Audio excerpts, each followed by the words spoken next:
ವೀಕ್ಷಕರೇ, ನಮ್ಮ ಚಳ್ಳಕೆರೆ ಟಿವಿಗೆ ಸ್ವಾಗತ. ಇಂದಿನ ಪ್ರಮುಖ ಸುದ್ದಿ. ಚಳ್ಳಕೆರೆ ನಗರದ ವಾಸವಿ ಕಾಲೋನಿಯ ಶ್ರೀ ಶಾರದಾಶ್ರಮದಲ್ಲಿ ಮಕ್ಕಳಿಗಾಗಿ ವಿವೇಕ ವಿಹಾರ ವಿದ್ಯಾರ್ಥಿ ಶಿಬಿರ ಕಾರ್ಯಕ್ರಮ ನಡೆಯಿತು.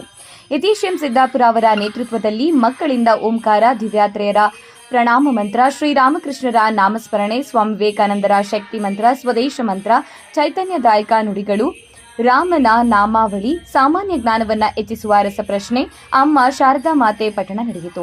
ತರಗತಿಯಲ್ಲಿ ಶ್ರೀಮತಿ ಸುಧಾಮಣಿ, ಅರ್ಷಿತಾ, ಶ್ರೇಯಸ್, ವಿವಿಕ್ತಾ, ವೈಷ್ಣವಿ, ವರ್ಷಾ, ಧವನ್, ಲಕ್ಷ್ಮಿ, ಅದ್ವೈತ್ ಸೇರಿದಂತೆ ವಿದ್ಯಾರ್ಥಿಗಳು ಭಾಗವಹಿಸಿದರು.